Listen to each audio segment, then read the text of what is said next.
नमस्कार मित्रांनो, आजच्या आपल्या कथेचे नाव आहे रहस्य आणि या कथेच्या लेखिका आहेत प्राजक्ता नीलम भीमराव जाधव.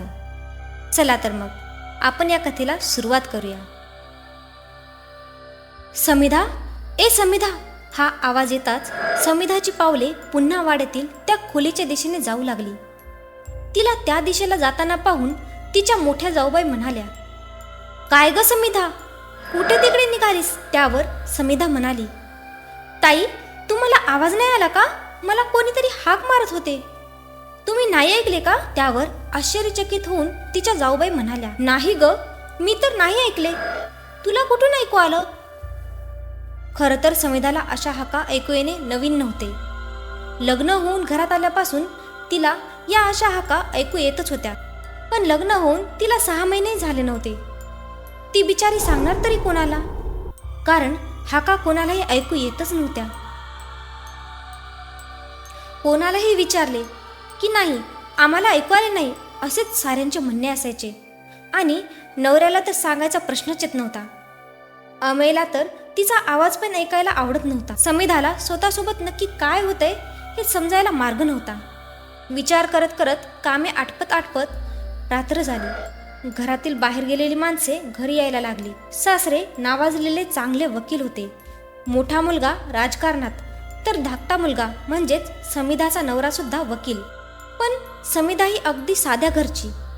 वडील हे सरकारी नोकरदार, पण अमेयचे वडील हे तिच्या वडिलांचे मित्र असल्यामुळे दोन्ही घरांच्या ओळखी झाल्या. वकील साहेबांनी अमेयसाठी समिधाला पसंत केले आणि दोघांचेही लग्न झाले.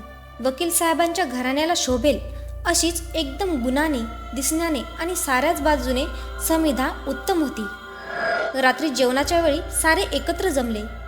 सासूबाईंनी समिधाला वरण घेऊन ये म्हणून हाक दिली. समिधाही आतून वरण घेऊन येत असताना तिला अचानक तोच समिधा, ए समिधा, हा आवाज परत आला. तो आवाज पुन्हा ऐकून समिधा घाबरली आणि घाबरून तिच्या हातून वरणाचे भांडे जमिनीवर पडले. गरम वरण थोडे पायावरही उडाले, त्यामुळे थोडेफार पायाला भाजले. भांडे पडण्याचा आणि वरण पायावर ओढून भाजल्यामुळे तिच्या ओरडण्याचा आवाज साऱ्यांना आल्यामुळे सगळे उठून आतमध्ये किचनमध्ये गेले. जाऊबाईंनी गार पाणी आणून पायावर टाकले. सासूबाईंना मात्र समिधा घाबरली आहे हे जाणवले. साऱ्यांना जेवायला जावा म्हणून तिला घेऊन त्या तिच्या खोलीत गेल्या. पायाला औषध लावून त्यांनी तिला विचारले, का घाबरली आहेस बाळा? वरण साडले आहे म्हणून की अजून काही कारण आहे?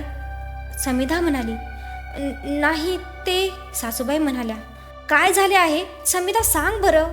समिधा म्हणाली, मला ना आई, कोणीतरी आवाज देत आहे माझ्या नावाने, असे सतत जाणवते. सासूबाई म्हणाल्या, कोण आवाज देते? समिधा म्हणाली, कोणत्या तरी स्त्रीचा आवाज आहे असं मला वाटतं आणि तो आवाज चालूच राहतो जोपर्यंत मी त्या दिशेने जात नाही. हे ऐकून समिधाच्या सासूबाई हसायलाच लागतात. समिधा म्हणाली, अहो आई, तुम्ही हसताय काय? मी खरंच सांगते तुम्हाला, कोणीतरी मला हाक मारते सतत. सासूबाई म्हणाल्या, कोणी नसेल ग, अमेय तुला हाक मारत आहे असं वाटत असेल तुला. असं म्हणून तिच्या सासूबाई हसत बाहेर निघून जातात. सासूबाईंचे ते बोलणे ऐकून लग्न झाल्यापासून त्यांनी मला 2च वेळा हाक मारली. ते काय हाक मारणार आहेत मला? आपले लग्न झाले आहे हेच त्यांच्या लक्षात असेल तर तेच खूप झालं, असे ती स्वतःशीच पुटपुटते. पण ती हा विचार करत असते की वाड्यातून नक्की हा आवाज कुठून येत आहे आणि फक्त मलाच का ऐकू येत आहे? हा विचार करतानाच तिच्या खोलीची खिडकी जोरात उघडते. त्यामुळे टेबलवरचा फ्लॉवर पॉट खाली पडतो. त्या आवाजाने समिधा पुन्हा खूप घाबरते. दबक्या पावलांनी ती तो फ्लॉवर पॉट उचलायला जाते, पण खिडकीतून दिसणारा काळोख तिच्या मनाला पुन्हा बेचैन करत असतो. खाली वाकून समिधा फ्लॉवर पॉट उचलायला लागते. तेवढ्यात तिला हाक येते, समिधा, आणि ती दचकून जोरात ओरडते आणि मागे वळून पाहते तर तिचे सासरे उभे होते. स्वतःला सावरत समिधा कशीबशी उभी राहिली आणि म्हणाली, आत या ना बाबा, बाहेर का उभे आहात? समिधाचे सासरे जरी वकील असले तरी मनाने अतिशय मायाळू आणि समजूतदार होते. आत येऊन त्यांनी समिधाला विचारले की पाय ठीक आहे ना तुझा? समिधानेही त्यावर हसून हो आता बरा आहे असे उत्तर दिले. त्यावर थोडं काळजीपोटी त्यांनी समिधाला विचारले, मी मागून आवाज दिल्यावर एवढी दचकलीस का? कसली भीती आहे का तुझ्या मनात? त्यावर समिधाने थोडं घाबरूनच सांगितले की नाही, कसली भीती नाही, मी ठीक आहे. त्यांनी त्यावर जास्त काही न विचारता येतो, काळजी घे असे सांगितले.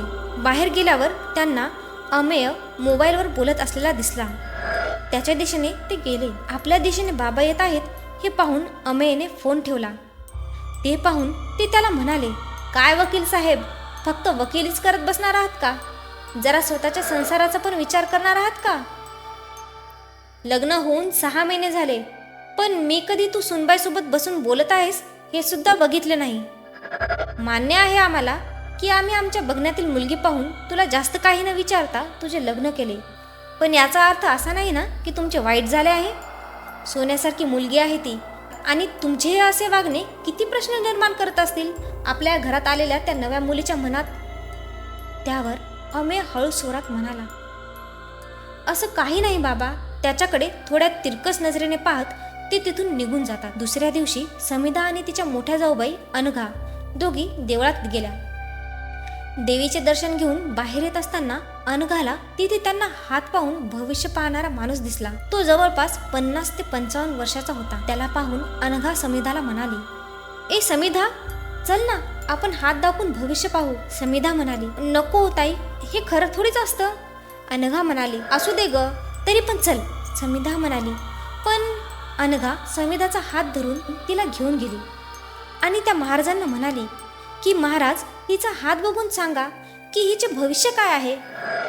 महाराज समिधाचा हात पाहून थोडे गोंधळात पडले. त्यांच्या चेहऱ्यावरच्या गंभीर रेषा पाहून अनघा म्हणाली की काय झाले महाराज, तुम्ही एवढे चिंतित का पडला आहात. त्यावर महाराज म्हणाले, पोरी, हा हात पाहून मला खूप सारे प्रश्न पडले आहेत. त्यावर समिधा म्हणाली, कसले प्रश्न? महाराज म्हणाले, आतापर्यंत तुझा प्रवास खूप सोपा होता, पण इथून पुढचा नसेल. कोणती तरी शक्ती आहे जी तुला मनापासून हाक मारत आहे. तिने तुला निवडले आहे. तूच तिचे कार्य पूर्ण करू शकतेस. हा लढा सत्य आणि असत्याचा असेल.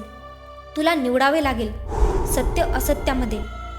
आपल्या परक्यांमध्ये खूप मोठी परीक्षा आहे तुझी आता. लोकांनी चेहऱ्यावर लावलेले नकली चेहरे तुला ओळखावे लागतील. कधी स्वतःला सावरावे लागेल, कधी इतरांना, पण लढा हा लढावाच लागेल. ती तुला बोलावते पुरी, ती तुला बोलावते. निडर होऊन जा. आई भवानीचा आशीर्वाद आहेत तुझ्यावर, काही होऊ देणार नाही ती. हे सगळं ऐकून अनघा आणि समिधा दोघीही विचारात पडल्या. तेवढ्यात अनघा समिधाला म्हणाली, बहुतेक तू म्हणत होतीस तेच खरे होते. खोटे असते हे सगळं. पण समिधाला हे राहून राहून आठवत होते की ते महाराज म्हणाले होते की कोणती तरी शक्ती तुला आवाज देत आहे. दोघी गाडीत बसल्या आणि घरी पोहोचल्या. अनघा काहीतरी काम येते म्हणून बागेत गेली आणि समिधा आत वाड्यात गेली. देवाऱ्यात ताट ठेवले आणि खोलीच्या दिशेने वळली तर तिला समिधा, ए समिधा असा आवाज पुन्हा ऐकू आला. ती थांबली. तिने थोडे आजूबाजूला पाहिले. बहुतेक फक्त भास होते असं स्वतःशीच पुटपुटून 4 पावले पुन्हा पुढे गेली. समिधा, ए समिधा हा आवाज तिला पुन्हा आला. पुन्हा तेच ऐकून तिला आता महाराजांचे बोलणे आठवू लागले. तरीही तिने न घाबरता त्या आवाजाच्या दिशेने जायचे ठरवले.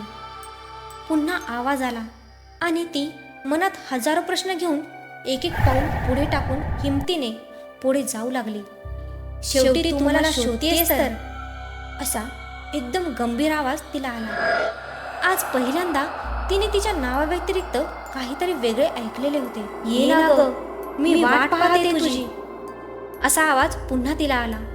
आणि तेवढ्यात जोरात आवाज होऊन एका खोलीचा दरवाजा धाडकन उघडला. त्या आवाजाने समिधा जोरात ओरडली आणि भीतीने तिथे चक्कर येऊन कोसळली. धावत धावत समिधाच्या जाऊबाई बाहेरून आवाजाच्या दिशेने आल्या. त्या पाहतात तर समिधा बेशुद्ध पडलेली होती. त्या जाऊन तिला शुद्धीवर आणायचा प्रयत्न करतात, पण ती काही शुद्धीवर येत नाही. तेव्हा त्यांनी आई आई इकडे या लवकर अशी सासूबाईंना हाक दिली. त्यांच्या हाका ऐकून सासूबाई धावत पळत तिथे आल्या.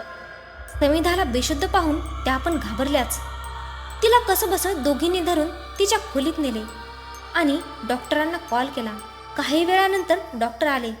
त्यांनी तिला तपासले आणि एक इंजेक्शन आणि गोळ्यांची चिठ्ठी लिहून दिली.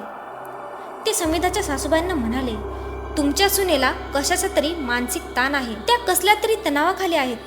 त्यांना नीट सांभाळा. त्यांच्यासोबत बोलून त्यांच्या मनात काय आहे हे समजते का ते पहा, असं सांगून डॉक्टर निघून गेले. 10 मिनिटात समिधा शुद्धीवर आली. पण अचानक ती धावत त्या जागी गेली जिथे ती घाबरून बेशुद्ध पडली होती. तिच्या सासूबाईंना आणि जाऊबाईंना तिचे हे वागणे काही समजत नव्हते, पण त्या तिच्या मागून धावत गेल्या. समिधा वाड्यातील त्या ठिकाणी पोहोचली तर पिन पडली तरी आवाज येईल अशी शांतता, गार मुक्तपणे वाहणारा वारा, मनाला शांतता देऊन जाणारी ती जागा तिथे गवसली. पण तिला एक प्रश्न पडत होता. मगाशी याच तर जागेवर हा सगळा प्रकार घडला आणि मी बेशुद्ध पडले. मग आता का मला त्या क्षणाच्या विरुद्ध असं सगळं भासत आहे? काय होत आहे स्वतःसोबतच हे तिला कळायला मार्गच नव्हता. तेवढ्यात सासूबाई तिला म्हणाल्या, काय झाले आहे समिधा? अगं, मगाशी तर इथे बेशुद्ध होऊन पडलीस आणि आता इथेच का पळत आलीस? काय चालले आहे बाळा तुझ्या मनात? सांग तरी आम्हाला. त्यावर समिधा त्यांच्या गळ्यात पडून रडू लागली. तिच्या अशा रडण्याने सासूबाईंच्या मनात हजार प्रश्न निर्माण झाले. त्यांनी तिला तिथेच खुर्चीवर बसवले आणि त्यांनी तिला विचारले की काय झाले आहे, सांग आता मला. कशाची भीती वाटत आहे का तुला? की अमेय काही बोलला आहे तुला? नेमकी काय झाले आहे? आम्हाला सांगितल्याशिवाय कसे समजणार?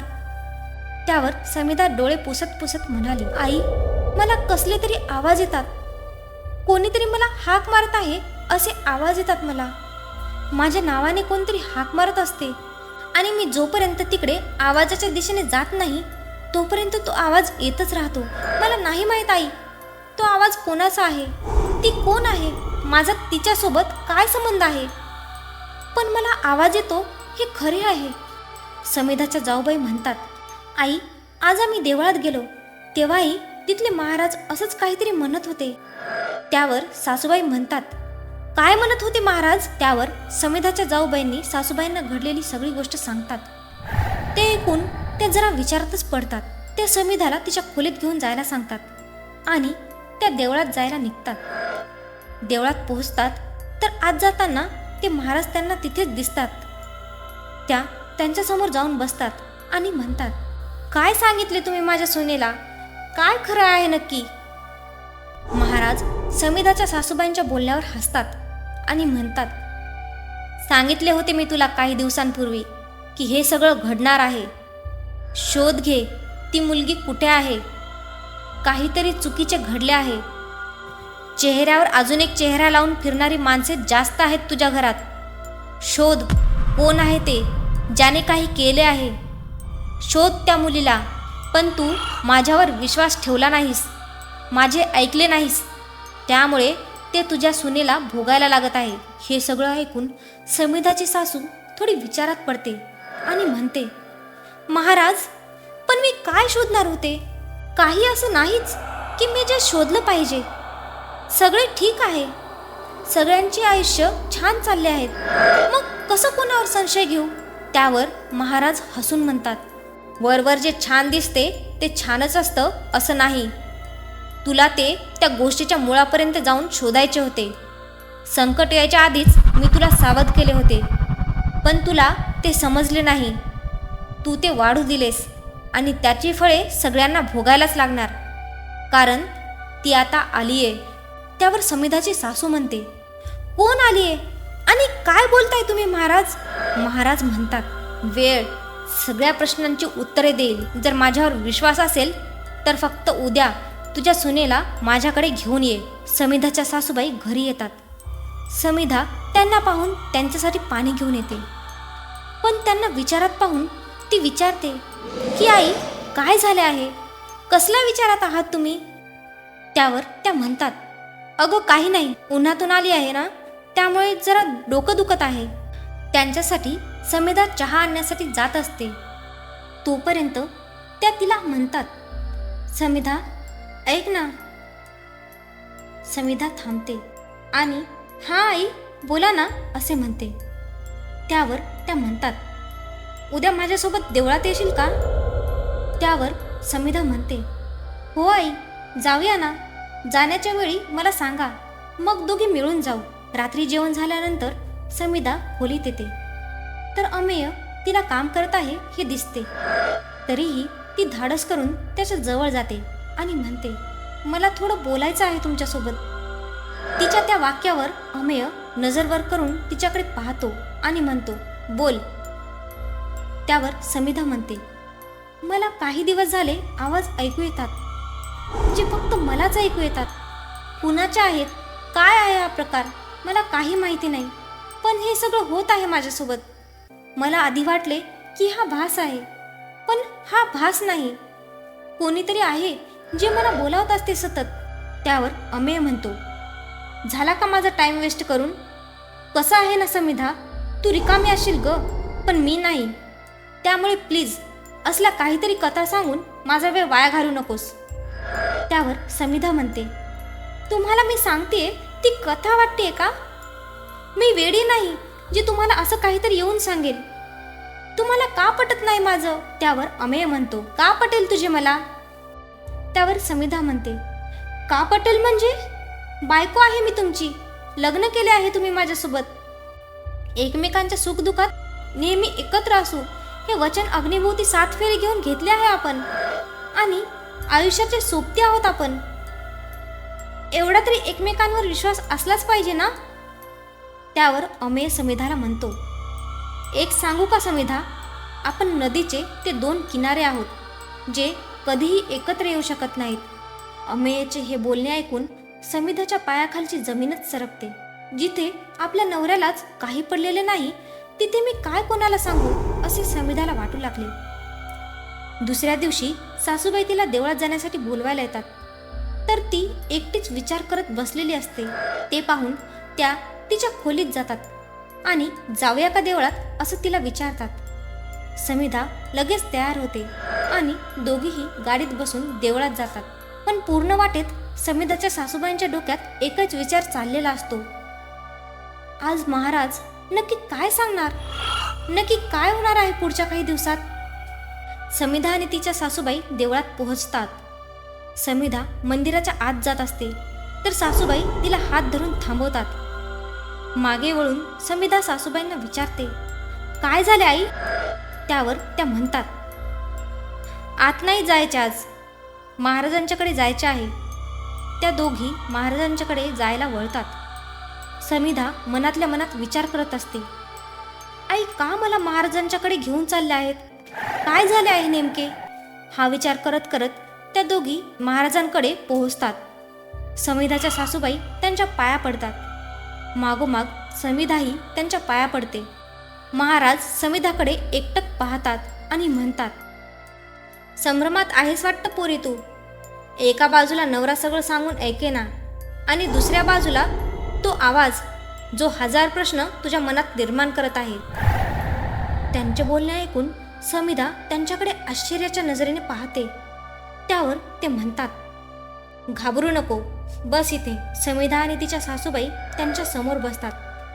महाराज तिच्या सासूबाईंना म्हणतात, तुला मी आधीच म्हटले होते काहीतरी घडणार आहे, पण तू तेव्हा ऐकले नाही. आता या पोरीला ते भोगायला येत आहे. त्यावर तिच्या सासूबाई म्हणतात, काय घडलेले आहे, पण आता तरी सगळं ठीक आहे महाराज. महाराज हसून म्हणतात, असं तुला वाटत आहे, वेळ निघून गेली आहे ती, आता ती आलीये.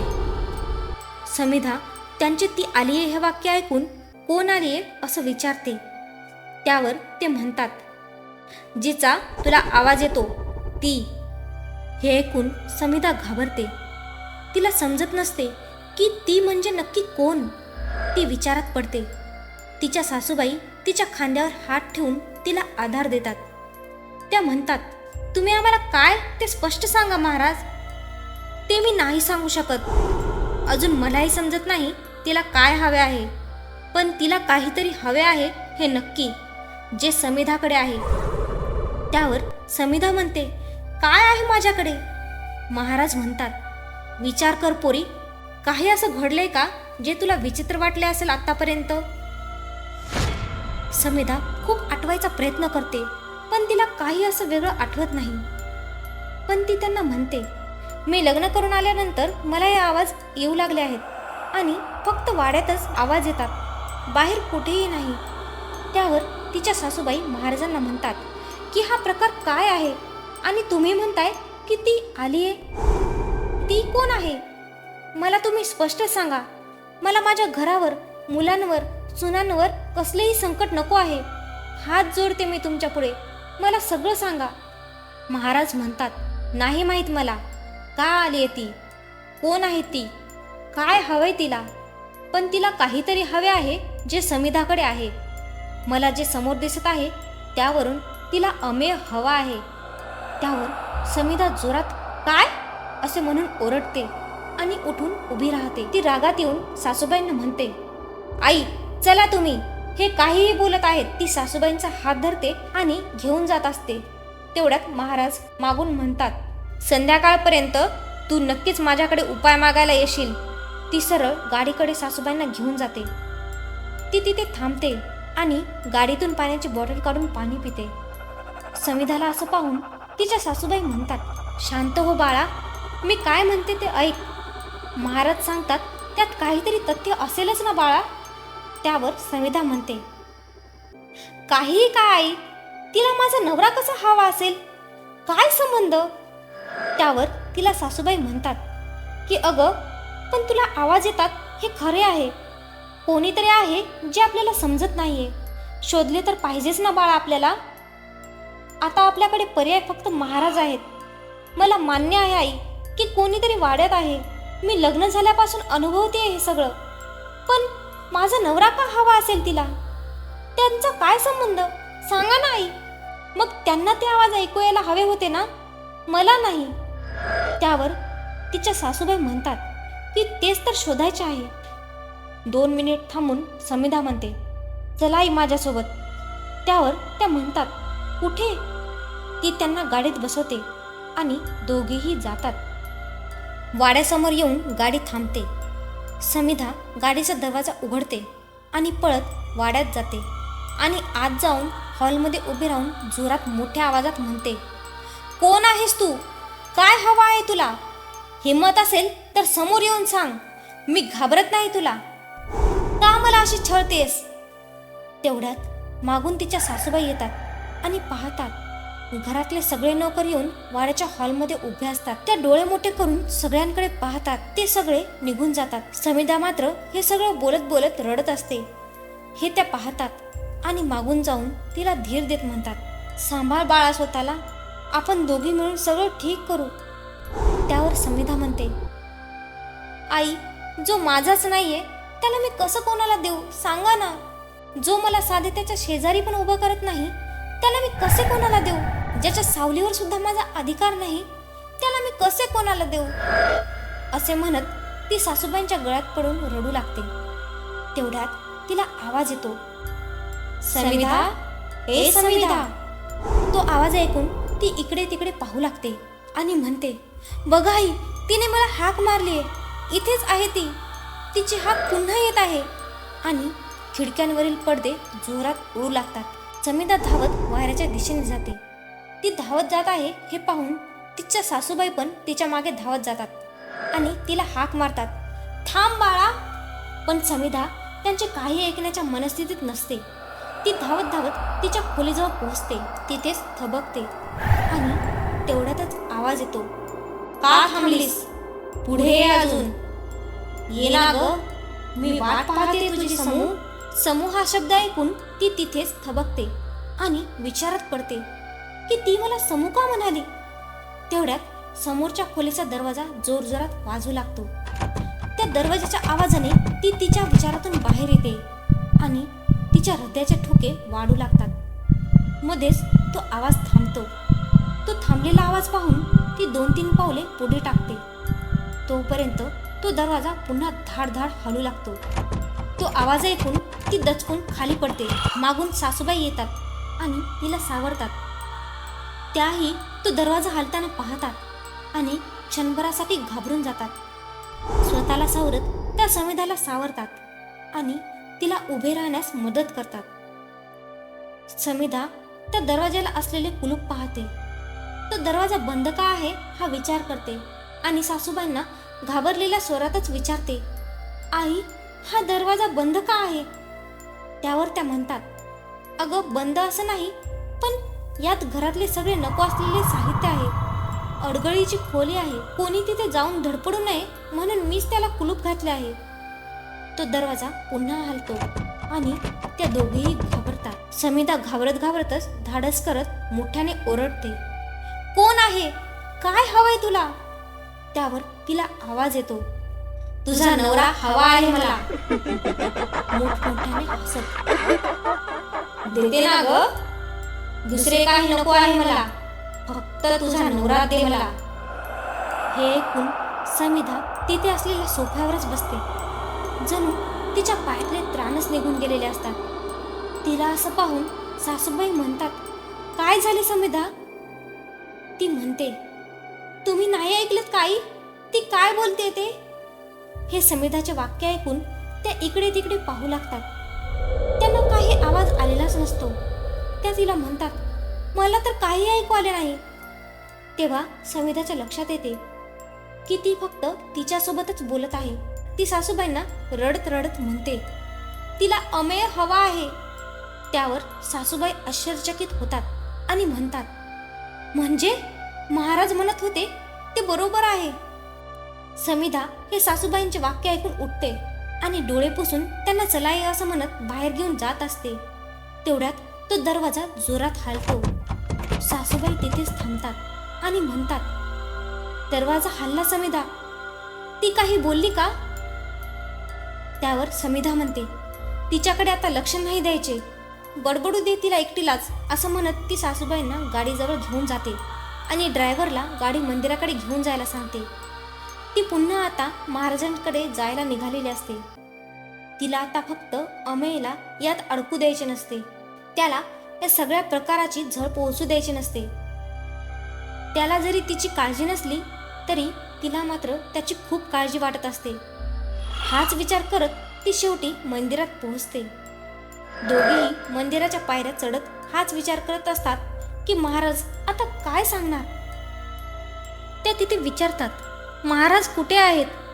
त्यावर तिथे असलेली व्यक्ती त्यांना सांगते की ते त्यांच्या खोलीत आहेत. दोघीही त्यांच्या खोलीकडे जातात. त्या बाहेर चप्पल काढत असतात.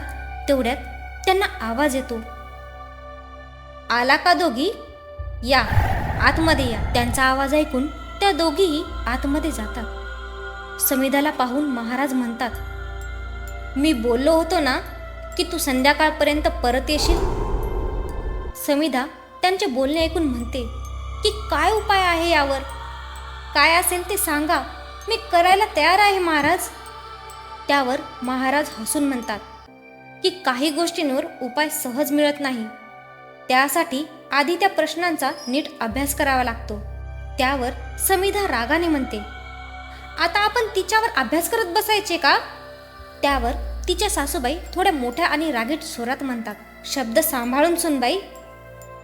त्यावर समिधा लगेच सॉरी म्हणते. त्यावर तिच्या सासूबाई म्हणतात, आम्हाला समजत आहे की तुला याचं काय वाटत आहे ते, पण म्हणून समोरच्याचा अपमान होईल असे शब्द वापरणे योग्य नाही. शब्द आणि स्वर यांच्यावर आपल्या संस्काराची ओळख होते आणि संस्कारांचा अपमान होईल असं वागणे योग्य नाही. त्यावर समिधा म्हणते, सॉरी आई, मला मोठ्या आवाजात नव्हते बोलायचे, पण मला खरंच कळत नाहीये की काय करायचे. महाराज लगेच म्हणतात की नको काळजी करू पोरी, आपण या संकटावरही मात करू, पण आपल्याला आधी त्या मुलीबद्दल माहिती असणे गरजेचे आहे. तिचा आत्मा का असा तिथेच त्या खोलीभोवती भटकतोय हे माहीत असणे गरजेचे आहे. तिला काय हवे आहे हे तर आपल्याला माहीत आहे, पण तिला तुझा नवरा का हवा आहे हे समजणे गरजेचे आहे.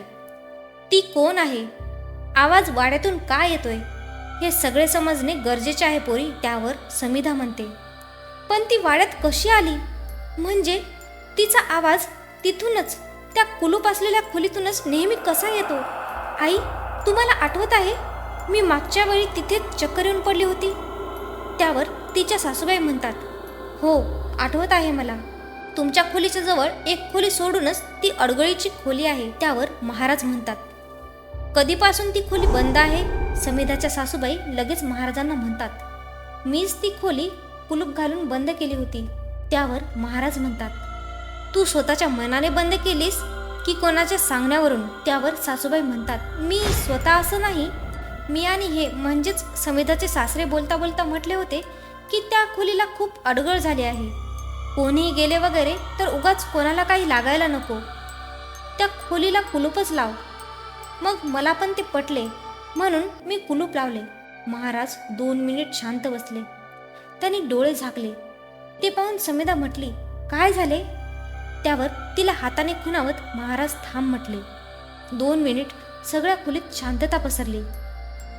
महाराजांनी डोळे उघडले आणि समिधाकडे थोड्या तिरक्या नजरेने पाहत ते म्हटले की सगळे सांगितलेस तू आम्हाला पोरी, पण एक गोष्ट नाही सांगितलीस. त्यावर समिधा प्रश्नार्थक नजरेने पाहत म्हणाली, कोणती गोष्ट? त्यावर महाराज म्हणाले, ती तुला समू या नावाने का हाक मारत होती? मगाशी तुझ्या सासूबाईंनी विचारले होते ना की दरवाजा हल्ला आहे, ती काही बोलली का? त्यावर तू त्यांना ती गोष्ट का नाही सांगितलीस? त्यावर समिधा म्हणाली, ही गोष्ट मला नाही एवढी महत्त्वाची वाटली आणि मला पण हे समजत नव्हते आणि अजूनही समजत नाहीये की ती मला समू का म्हणाली. त्यावर महाराज म्हणाले, ती तुला सहजच असं काही नाही म्हणणार. त्यावर समिधाच्या सासूबाई म्हणाल्या की महाराज तुम्हाला तर सगळे समजते, मग तुम्ही आम्हाला का सांगत नाही?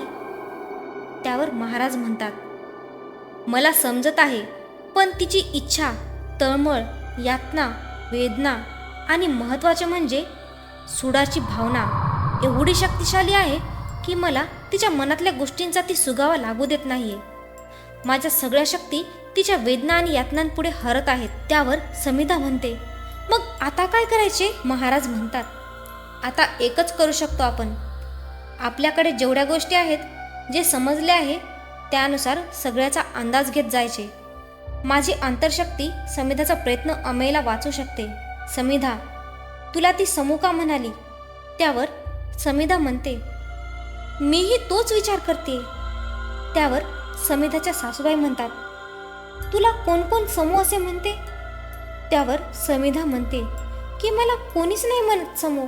आई बाबा पण नेहमी मला समिधा असंच म्हणतात, मला कोणीही नाही म्हणत. असं म्हणत असतानाच समिधा थांबते. त्यावर लगेच तिच्या सासूबाई म्हणतात, काय झाले ग? त्यावर ती म्हणते, फक्त एकच व्यक्ती होती जी मला समू म्हणायची. त्यावर त्या म्हणतात, कोण?